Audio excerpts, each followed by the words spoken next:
Liam stared at the screen, his hands trembling, eyes burning. The glow of the monitor cast harsh shadows across his face as the video played.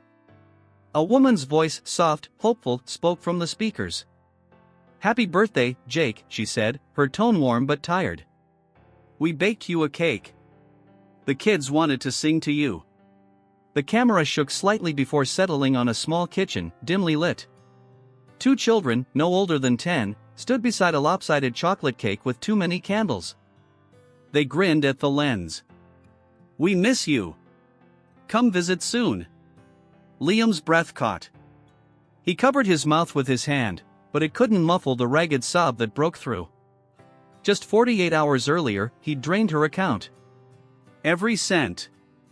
The rent money, the groceries, the savings she'd mentioned once in passing, just a little emergency fund, she'd called it. Now he couldn't stop shaking. What kind of monster steals from someone who makes birthday cakes for a stranger? Outside, the city pulsed with its usual indifference, horns blaring, neon signs flickering. But inside that tiny apartment, something was breaking. Liam slumped over the keyboard, the sound of the children's laughter replaying on loop, stabbing at the space in his chest he thought was long numb. He hadn't meant to care. It was just another job. A single mom with a soft spot for kindness and a predictable digital footprint. Easy target. Clean in, clean out. He never expected her to be real. To matter. He paused the video at her smile, worn, lined, exhausted, but radiant. How could someone lose so much and still smile like that? What would happen when she woke up tomorrow and couldn't pay for milk? And what would she do when she found out it was all a lie? The cursor blinked silently, waiting for his next move.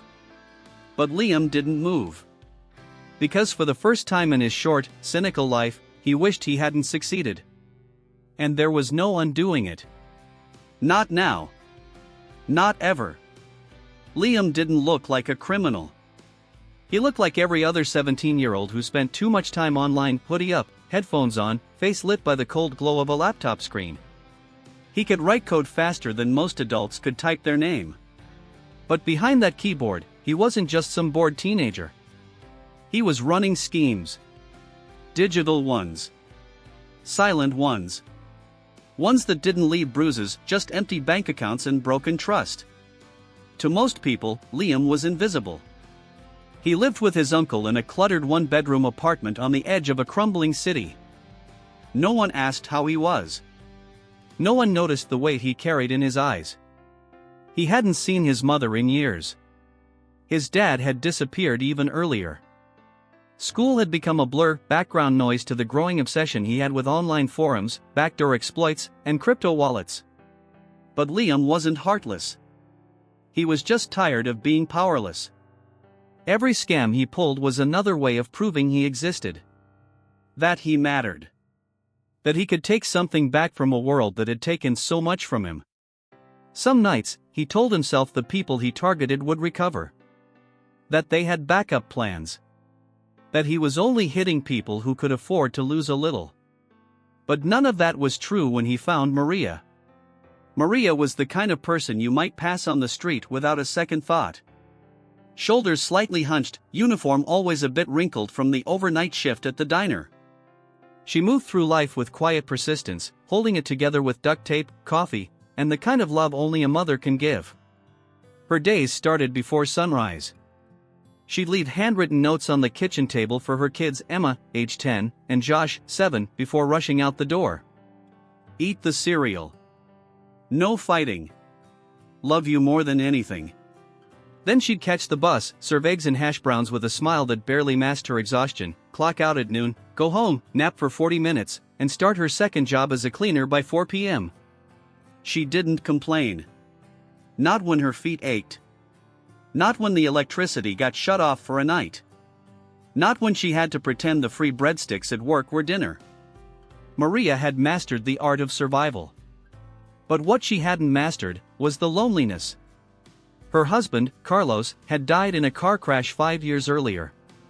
A delivery shift that never brought him home. In an instant, she became both parents. Both providers.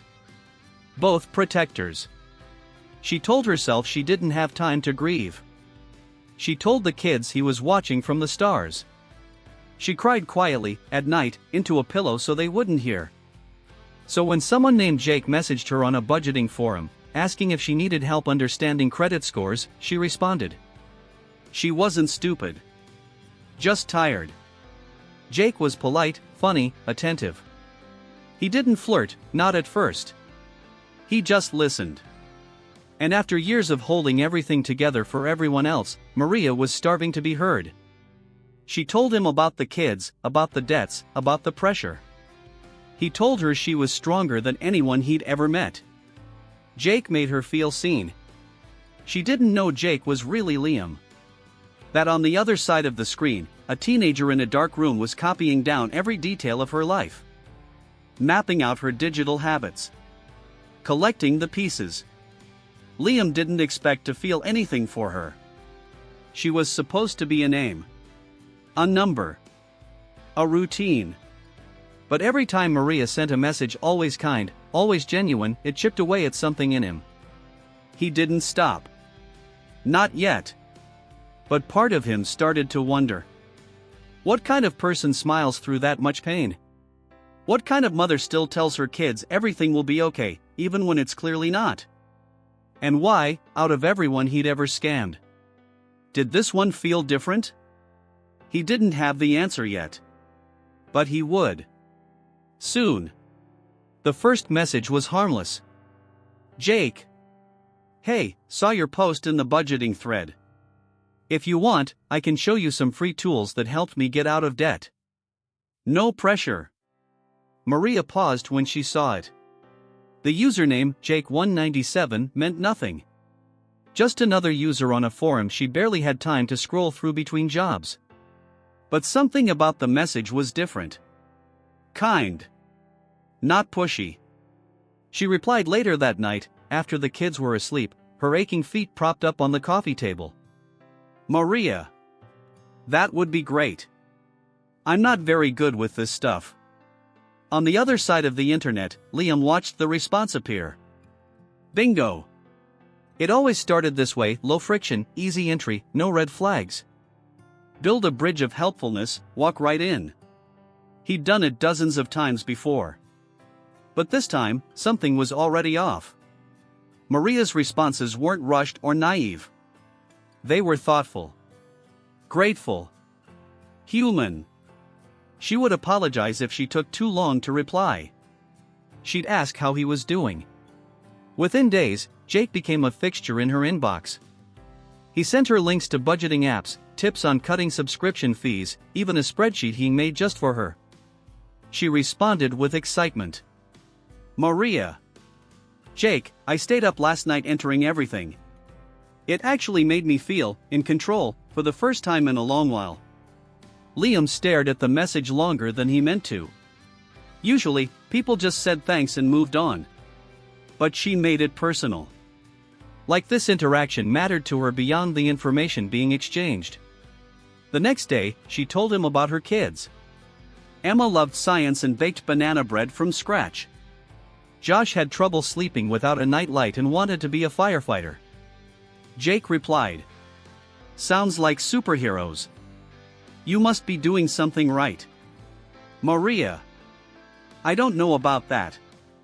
I'm trying. Some days I feel like I'm failing at everything. Jake. Nah. Trust me. You're not. You're holding it all together with no help. That's not failing. That's heroic. Liam sent the message. Then leaned back in his chair, staring at the ceiling. He wasn't supposed to be having full-on conversations like this.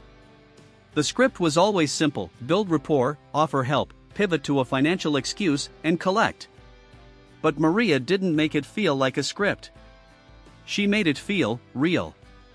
And that made things messy. She started sending voice notes. Short ones. Usually when she was walking to work. Her voice was warm, husky from early mornings, always tinged with a quiet kind of joy. Sometimes she would laugh when her phone cut off mid-sentence. She'd re-record the whole message just to finish her thought. Liam listened to every single one. Not because it was part of the plan, but because it made him feel something he hadn't felt in years. Connected. Maria didn't ask for anything. She never complained. She never said she was struggling to pay for both kids' school supplies. But he could tell. He could hear the hesitation in her voice when she mentioned a tight month or the relief when she found a coupon that made the groceries stretch an extra day. And yet, she still made room for hope. Maria. Do you ever think about starting over somewhere new? I do. Somewhere with a garden. Somewhere the kids can run barefoot. Jake. I'd build a place with giant windows and music always playing. Maria. That sounds perfect. Liam closed his laptop after that exchange and didn't open it for hours. This wasn't how it was supposed to go. He had her email. Her mobile number. Enough behavioral data to replicate her digital footprint. He could have launched the hack days ago. But every time he hovered over the login screen to her online banking, something inside him pulled back. Because every time she said thank you, every time she said good night, every time she shared some tiny part of her life, like a recipe or a memory or a fear, she stopped being a target and started becoming a person. He told himself he was just getting better at the long con. That more trust meant a cleaner payout. But he knew that was a lie. Something had shifted. He looked forward to her messages. He waited for them. He'd refresh the app 5-6 times just to see if she'd replied. Maria had no idea who Jake really was. And Liam was starting to wish he wasn't either. Because once you see the humanity in someone you're about to hurt, you can't unsee it. And that makes pulling the trigger a whole lot harder. Even for someone like him. The first time Jake asked for money, it wasn't even a real ask. Just a passing mention. Casual. Jake. Ugh. I hate asking this, but my cousin's in the hospital. I'm trying to cover his meds till payday. It's embarrassing even saying it. Ignore me, I'm venting. He didn't say it expecting anything. Not yet. It was a test. The bait wasn't the words, it was the silence that followed. Maria read the message on her lunch break, seated on an overturned milk crate behind the diner. Her phone buzzed between bites of a day-old sandwich. And for the first time in years, she didn't hesitate. She replied, "How much?" Liam's stomach flipped when he saw her response. He hadn't expected her to offer. Not like that. Not that fast. Maria. I know what it's like to have no backup. I've been there. Just tell me what you need. 3 days later, she transferred $60 to a PayPal account Liam had set up under a fake name. It wasn't much. It didn't have to be. It proved she was in. From there, it got easier. A car issue. A phone bill. An overdraft fee. Each one carefully timed. Never too frequent. Never too greedy.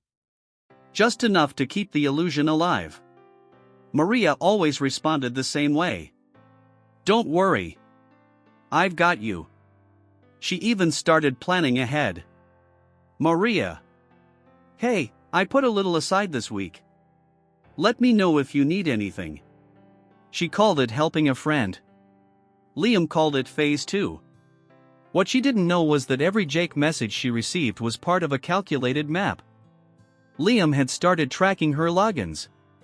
Her bank's online portal. Her passwords.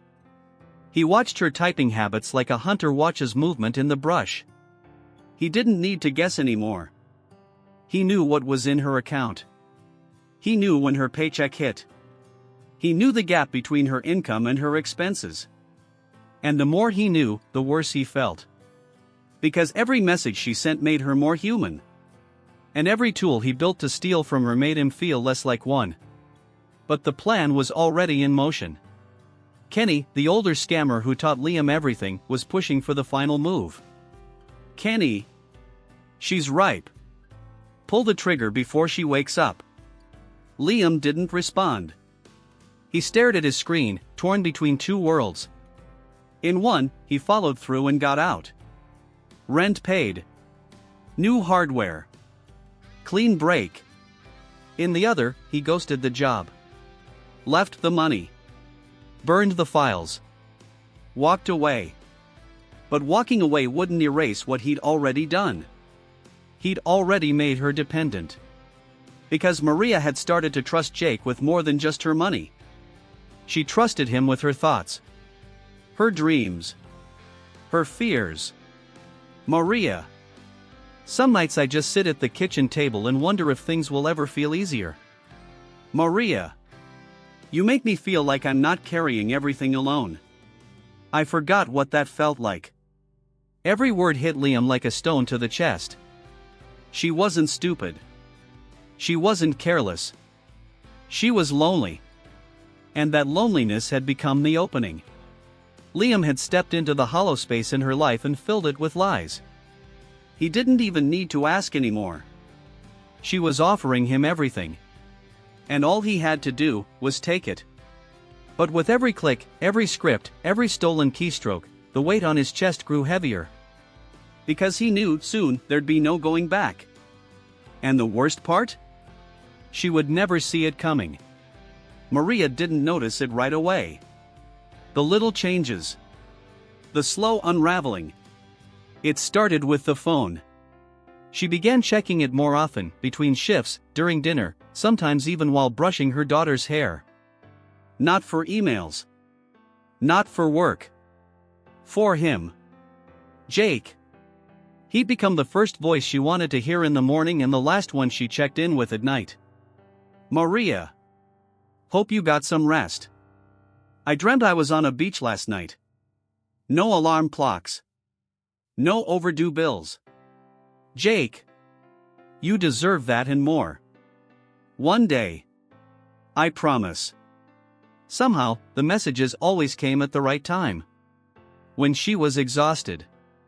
When the landlord left another reminder in the mailbox. When the kids asked questions she couldn't answer. Jake made her feel like it wasn't all pointless. Like someone saw her. And that feeling, it was addictive. Her co-workers noticed she'd stopped staying for post-shift coffee. Her sister stopped calling after too many unanswered texts. Even Emma began asking why Mom smiled at her phone more than at her. But Maria told herself it was temporary. Just a season. Just until she got through this next rough patch. What she didn't realize was that the rough patch had become the new normal and Jake was the lifeline keeping her afloat. He would tell her to rest. To breathe. That she was stronger than she knew. "Maria. No one talks to me like you do. It's like, you know exactly when I'm falling apart. Jake. That's because I'm always listening." Behind the screen, Liam read her words with a knot in his stomach. He was always listening, but for the wrong reasons. While Maria poured her soul into late-night voice notes and pixelated selfies of the kids with hand-drawn cards that said thank you, Jake, he was collecting more than just affection. He had her phone metadata. Access to her Wi-Fi. He knew her location within 20 meters. The intimacy was no longer emotional, it was digital. He didn't just know her schedule. He controlled it. He began sending messages at moments he knew she was most vulnerable. Right after she checked her balance. Right after she paid the electric bill. Liam wasn't sure if it was strategy anymore, or guilt. Because the more Maria leaned on him, the more he hated himself. And still, he didn't stop. One night, she sent a message that broke something in him. "Maria. I never told anyone this, but after Carlos died, I used to talk to him out loud just to fill the silence. Sometimes, I'd pretend he was still in the other room. I guess that's what this feels like. Like maybe I finally have someone again." Liam stared at that message for a long time. He didn't reply. He couldn't. Because the truth was, she didn't have someone. She had no one. No safety net. No backup plan. Just a name on a screen. A digital ghost. A lie. And the deeper she fell into the comfort of that lie, the harder it would hit when the ground disappeared beneath her. He hadn't just isolated her from others, he'd made himself the center of her fragile world. And when he vanished, what would be left of her? Liam knew the answer. Nothing she deserved. The moment it happened was so quiet, so simple, it felt unreal. One click. A line of code. A silent transfer. No alarms. No drama. Just numbers on a screen, disappearing. Maria was on the bus when it happened. Balancing her coffee in one hand, scrolling through photos of discount school supplies with the other. She didn't know her account was being emptied in real time. She didn't feel the ground slipping beneath her feet. But Liam did. He sat in his dim room, staring at the confirmation message. Transfer complete. All of it. Her savings. Her rent. The emergency fund she scraped together with tips and overtime and skipped meals. Gone. His heart pounded, but not with pride. Not with the thrill he used to chase. Just silence. He thought he'd feel relief. Instead, it felt like drowning. He tried to shake it off. Told himself this is what he did. What he'd always done. What Kenny taught him to do. But Maria wasn't like the others. She wasn't careless. She wasn't greedy. She was kind. And she had trusted him. Trusted Jake. That night, Maria got home late. She tucked the kids into bed, kissed their foreheads, and tiptoed into the kitchen. She opened her banking app, thinking she'd pay the gas bill before midnight. What she saw didn't make sense at first. Balance, $0. She blinked. Refreshed the screen. Nothing. The panic hit like a cold wave. She opened statements. Scanned for errors. Called the number on the back of her debit card, hands shaking. Liam wasn't there to hear her voice crack when the operator told her the funds were gone. But he could imagine it. Too well. He imagined her sitting at the kitchen table, lights dim, her face pale, heart racing. He imagined her kids asleep in the next room, unaware that tomorrow's lunch money had just vanished. And he imagined her whispering the only name that made sense in that moment. Jake. Her friend. Her support. Her ghost. The betrayal wasn't just financial. It was spiritual. It was the moment Maria realized the one person she let in was never real. And somewhere across the city, Liam sat frozen in front of the screen, unable to breathe. Because he had just broken the one person who still believed in him. And there was no way to undo it. It was the video that broke him. Liam hadn't meant to open it. It was just another notification. A Dropbox link sent to the Jake account, titled, "A Little Something from Us." Curiosity won. He clicked. The screen filled with shaky footage from a cheap phone camera. Maria's voice came first. "Okay, guys, say hi to Jake." The frame shifted, and there they were. Emma and Josh, standing in the middle of the living room with balloons taped to the wall and a lopsided cake on the coffee table. Josh grinned, missing a front tooth. "Happy birthday, Jake." Emma waved a hand-drawn card. "We made this for you." "I did the colors," Josh drew the rocket ship. Maria stepped into frame last. She was holding the phone, her face tired but glowing. "I know it's not much, but the kids wanted to make you feel special. You've been such a blessing to us. I don't know how to explain it, but your kindness came into our lives when we needed it most." She paused, and for a second, her voice trembled. "I hope wherever you are, you feel how much you matter to us." The video ended. And for the first time since this all began, Liam couldn't pretend anymore. This wasn't just a job. She wasn't just a mark. She was real. She had scraped together what little joy she had left to celebrate him, a fake person. A lie. He felt it all at once. The shame. The disgust. The grief. He pushed back from the desk, hands over his face, as if he could hide from the guilt crawling across his skin. How could he do this to her? He remembered her messages. The ones where she stayed up late after working a double shift just to say goodnight. The ones where she thanked him for giving her something to look forward to. The ones where she quietly hinted at the pain she never let anyone else see. She had trusted him with her heart. Her story. Her kids. And he had stolen more than just money. He had stolen hope. Liam sat in silence for hours, the glow of the monitor flickering across his face, replaying the video over and over again. But the message never changed. She believed in him. And now she would pay for it. Forever. Liam didn't sleep that night. He sat with the video playing on loop, Maria's voice echoing through the room like a ghost that refused to leave. The kids' smiles. The cake. The card with the crooked rocket ship. They had celebrated him. A person who didn't exist. A person who had taken everything. By morning, something had changed. Not in the world, but in him. For the first time in his life, Liam didn't want to disappear. He wanted to make something right. He opened his laptop, not to run, not to erase evidence, not to cover his tracks. But to give it all back. He didn't tell Kenny. Didn't ask for permission. He just opened Maria's banking portal and rerouted every cent he'd stolen. Then he added more, his own stash from other scams, drained every wallet he'd hidden, every account he'd protected. By the time he was done, Maria's balance showed twice what she'd lost. And still, it didn't feel like enough. He wrote a letter. Not from Jake. Not from a fake persona. From himself. It was short. Honest. Shaking. You don't know me.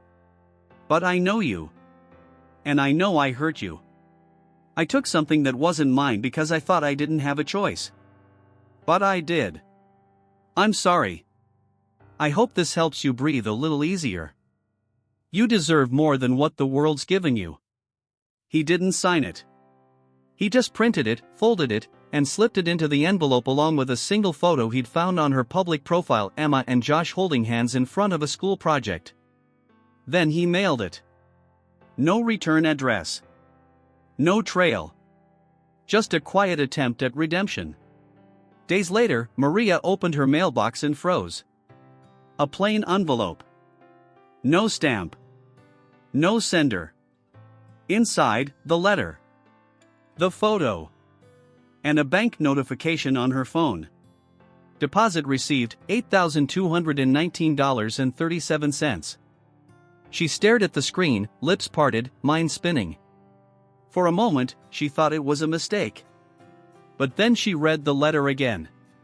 And for the first time in weeks, she didn't cry out of fear, but out of relief. She didn't know who had sent it. She'd probably never know.